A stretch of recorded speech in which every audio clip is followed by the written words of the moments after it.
Hello and welcome back to At World's Edge, the fantasy lore podcast. Today we will be talking about one of the mainstays of the fantasy universe, the humble goblin.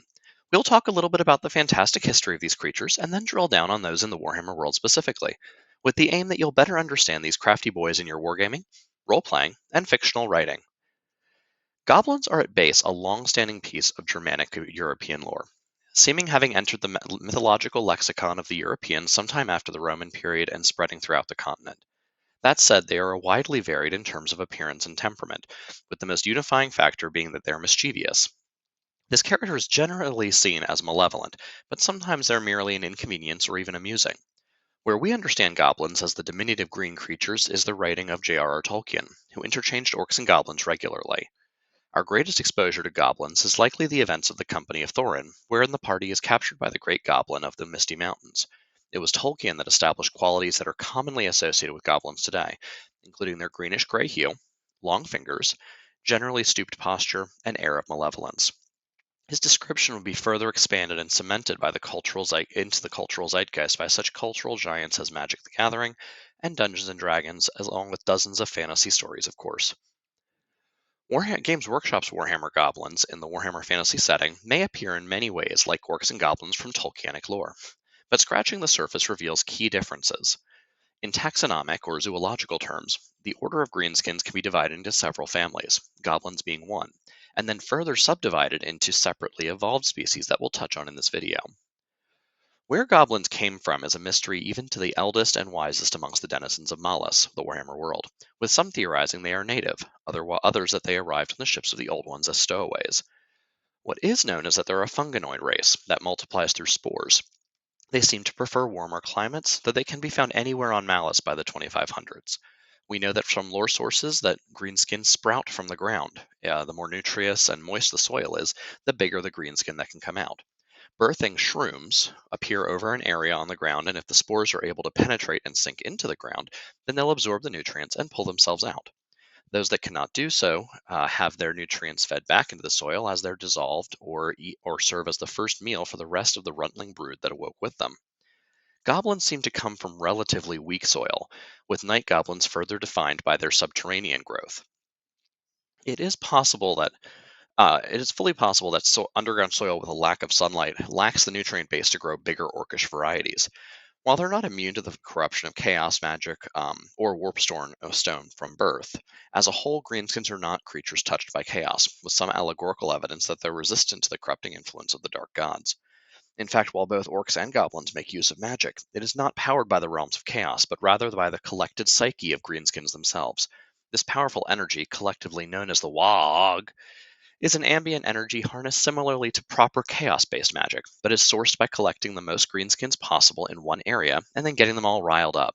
How this magic materializes and presents is varied as the imaginations of the greenskins practicing it, sometimes as bolts of lightning or fiery conflagrations, other times as a leering face or a gigantic stomping foot.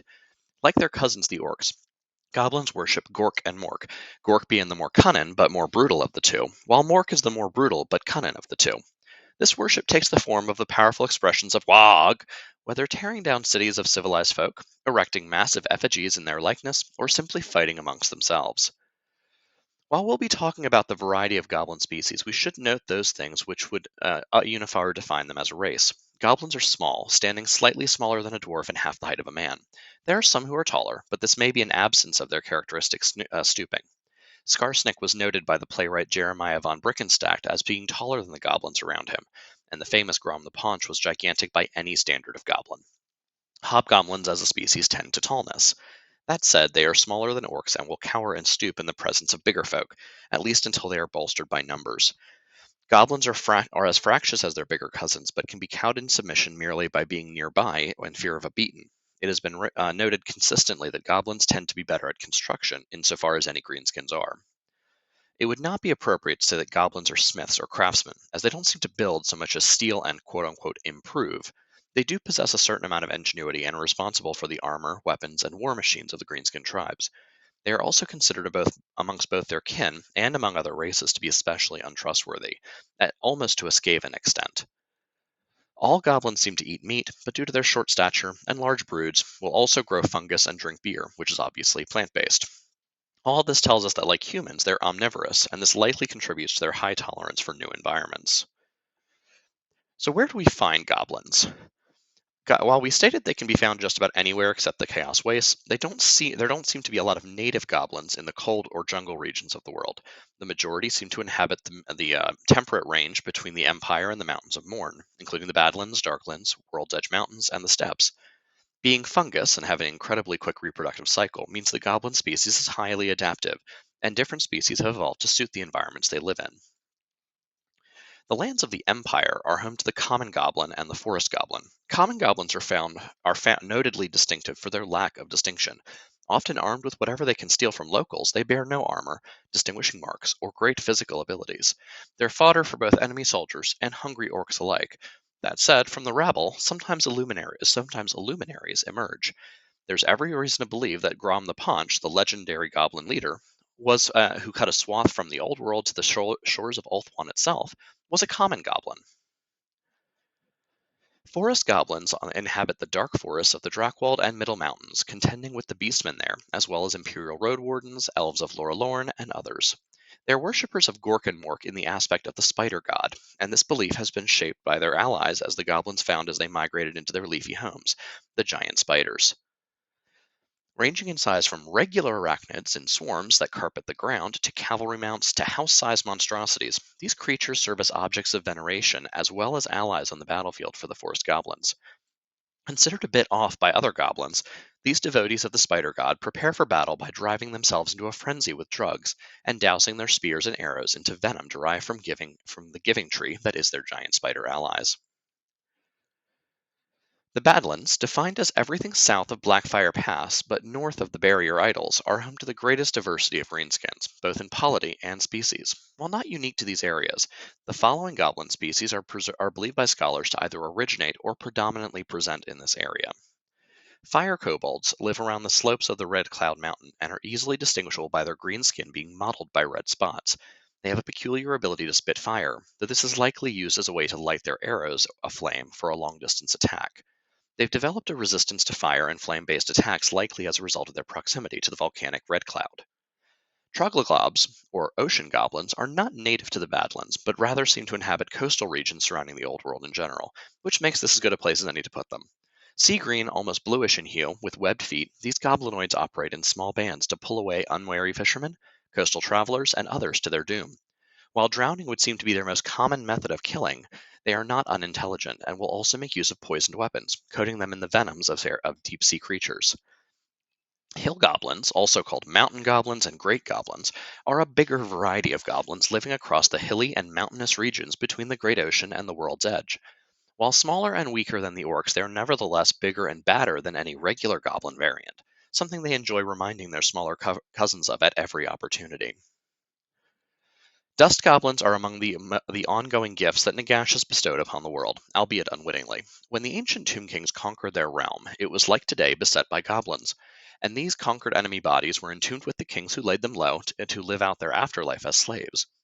When Nagash's spell awoke the dead across the region, these goblins arose and made their way back to the homelands they vaguely remembered in the Badlands north of the desert realm. There they formed up or attempted to join with local bands. They are like all undead of the South, desiccated husks vaguely resembling their appearance in life. Due to the coloration of their skin and the desert environment, they are readily identifiable with the pallid green flesh stretched over their skeletal remains. Among the peaks which divide the realms of men from the wastes of the Great Skull Land, a great war has waged since the beginning of recorded history between the dwarves of the Karazankor and the night goblins which infest the mountains. Night goblins are among the most identifiable of their race, being cloaked in long black vestments at all times. They are the sneakiest of all their kin, but their greatest strength lies in their domestication of the squig. While squigs themselves will attach to any greenskin encampment if it's close enough to the caves they live in, night goblins are alone among their kin have turned them into, mostly, loyal mounts, war beasts, and even artillery. This advantage has allowed the night goblins to triumph against even the implacable dwarves and the endless Skaven hordes. The most famous of these creatures is Skarsnik, Lord of the Eight Peaks, and King under the Mountain, who has done what was previously impossible and overthrown both the dwarves and Skaven claimants to that ancient hold, which he now rules and did so until the end times itself, from the throne room of the ancient Silver Kings. East of the Empire and the Karazhan but before the vast ranges of the mountains of Morn and Cathay, are some of the least hospitable regions of the known world, and even here some manner of goblins live. Among the volcanic river flows are likely more fire blobs and common goblins, but the real rulers of the steppes are the hobgoblins. Hobgoblins are larger than your average goblin, though still not on par with great goblins that we already spoke of. Adorned with furs and unique pointed hats, the hobgoblin Khans live a nomadic life mounted on giant wolves who rule the northern steppes from Kislev to Cathay. Other goblins are the slave overseers of the Chaos Dwarves. Which is more feared is hard to say. Armed with curved scimitars and short bows, they are a highly mobile force that operates as a harrying unit within the greater armies of Chaos Dwarves, or as a swarm of deadly steel and teeth when in their own empire. At a distant point in their history, some thousand years ago, the Chaos Dwarfs' creation, the Black Orcs, rebelled. The Hobgoblins changed sides from their greenskin brethren to their Dawizar oppressors. This entirely unexpected change turned the tide of that rebellion and earned the rank of collaborator rather than purely slave to the Hobgoblins. Far in the east are the titanic mountains of Morn, once home to the mighty sky giants, as well as several dwarfen holds. Now these lands are home to the monstrous ogre tribes and their Noblar servants. Common Noblars are much more like their western cousins, but smaller. They possess many of the same traits, though are perhaps a bit scrawnier, maybe from generations of slavery. While it is common for Noblar tribes to form something of small tribes within the overall group that the ogres put them in, these rarely reach the size necessary to challenge their overlords. Boglars are a distinct subspecies of Noblar that live in the swamps and marshes at the south of the mountains, in the appropriately named Noblar Valley. They are a Noblar country. They are a mottled blue color and nearly blind, a fact they make up for with extra viciousness. These are among the closest you may find allied to chaos, as the marsh goblins of the Marshes of Madness are believed to be aligned with the Fimir of those swamps rather than the ogres. Blood Noblars live high atop the mountains of Morn. Similar in build to their fellow goblinoids, the creatures are notable for their brown to reddish skin, though it is possible that this is merely a byproduct of bathing in blood regularly from their enemies. They are trappers of exceptional, for goblins, quality, with heightened senses from the lower atmospheric pressure in the high peaks of the mountains. It is known that the winds of chaos are strong above the peaks, and goblins lack the fortitude of the ogre, giant, and mammoth who have called that region home. Perhaps a peculiar focus on blood comes not from a quirk of evolution, but from a cornier explanation. So, why is this fun to explore? Goblins are among the most iconic aspects of Warhammer Fantasy, having existed since the beginning of the game.